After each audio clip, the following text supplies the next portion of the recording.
Ito yung lobby dito sa Tower 1. Ito pa yung Tower 1. Yeah. Tower 1, lobby. Kailangan dito may access card. Bawat pinto may access card. Ito yung elevator. Yan, elevator. Under construction pa to. 80% na nagawa. Ngayon may gumagawa pa ngayon dito. Naghihintay siya ng pagbukas ng elevator para makakayat na siya taas.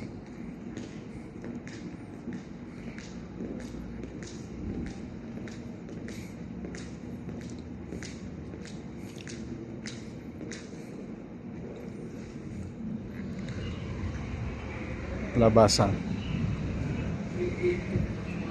Ito yung mga naghahakot ng mga upuan para sa 9, 10, and 11 floor. Yung shuttle service ng Lima. Ito na yata yung